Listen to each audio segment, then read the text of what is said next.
आज मैं चर्चा करता हूं आप लोगों के बीच में मांसाहार को लेके। मांसाहार आज के समय में एक ऐसी चीज़ बन गई है जिसको युवा कर रहे हैं, और जो बच्चे हैं बच्चों में भी ये चीज़ पनपती जा रही है। क्यों?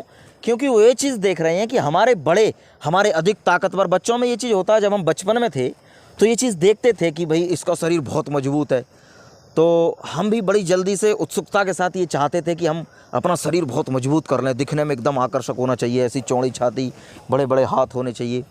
तो उन लोगों से जब हम मिलते थे, जब बात करते थे, तो बचपन में वो लोग भी ऐसी प्रेरणा देते हैं कि अंडा कितने खा लेते, अंडा कितने खा सकता है, अंडा खाया कर, मुर्गा खाने से ताकत आएगी।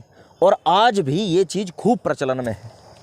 और युवाओं की स्थिति बिल्कुल ऐसी है कि शरीर को लेके अगर उनको कोई चीज़ बता दी जा रही है कि तुम ये कर लेना तो तुम ठीक हो जाओगे, तुम मोटे हो जाओगे, तुम मजबूत हो जाओगे, कमजोरी अनुभव जो व्यक्ति कर रहा है उसको सीधे ये बोल दिया जाता है। आजकल के डॉक्टरों के द्वारा भी, यहाँ तक कि अगर कोई चिकित्सकों के पास भी जा रहा है तो उनके द्वारा भी वही चीज़ बताई जा रही है, तो बोलते हैं अंडा खाओ ताकत आएगी। ये एकदम व्यर्थ और अनर्गल बातें हैं। इनका कोई भी संबंध नहीं है शरीर की मजबूती के साथ। शरीर का संबंध, शरीर की मजबूती का अगर संबंध है, शरीर के शक्तिशाली होने का अगर संबंध है, तो वो है ब्रह्मचर्य के साथ। ब्रह्मचर्य का मतलब क्या? ब्रह्मचर्य का मतलब ये है कि आप अपनी शक्ति को संभालने में कितना समर्थ हैं, आप अपनी जो ताकत है उसको संभालने में, उसको संभाल के रखने में कितनी ऊर्जा लगा पा रहे हैं। देखिए, आपको ये बताया जाता है कि आप मुर्गा खाने से अधिक प्रोटीन रहती है, मांस में प्रोटीन अधिक होती है। मैं आपको बोल रहा हूँ, आप सुबह उठो, सिर्फ चने भिगो दो, सोयाबीन भिगो दो, बस शाम को भिगो दो, सुबह ये खाओ, आपको किसी भी चीज़ की आवश्यकता नहीं पड़ेगी। दूसरी बात ये है कि आपको सबसे ज़्यादा अगर मजबूत बनाने की आवश्यकता है तो वो अपनी मानसिक स्थिति को है।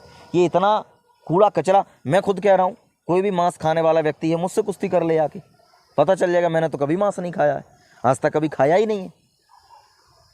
शरीर का, शक्ति का सामर्थ्य बिल्कुल भी मांस खाने से नहीं है। अब एक बात इसमें और थोड़ा सा जोड़ते हैं, जो डॉक्टरों के द्वारा सलाह दी जाती है कि आपके शरीर में इसकी डेफिशिएंसी हो गई है, इस चीज़ की कमी हो गई है, और ये जो क्या बोलते हैं ओमेगा 3 हो गए, या जो कैप्सूल आते हैं, ये मछलियों के इससे बनते हैं, उससे बनते हैं, ये आपके शरीर में पूर्ति कर देंगे तो आपका शरीर ठीक हो जाएगा। अरे तुम हमारे पास भी तो आओ। ऐसे भी चीज़ें बताई गई हैं जिनको लेने से आपके शरीर की पूर्ति हो सकती है। और दूसरी बात, आपके शरीर में कमी बनी क्यों है? आपके शरीर में कमी बनी है आपके स्थिर ना रहने से। आप सुबह किसी टाइम उठ रहे हो, कुछ भी खा रहे हो, आप दोपहर में कुछ भी खा रहे हो, शाम को कितने बजे क्या क्या खा रहे हो, ये जो व्यवस्था है, इस व्यवस्था के अव्यवस्थित होने से शरीर में विकृति आती है। ऐसा नहीं है कि आप कुछ कमज़ोर चीज़ खा रहे हो तो आप कमज़ोर। घास फूस खाने वाला व्यक्ति, आपको पता है गाय क्या खाती है या बैल क्या खाता है?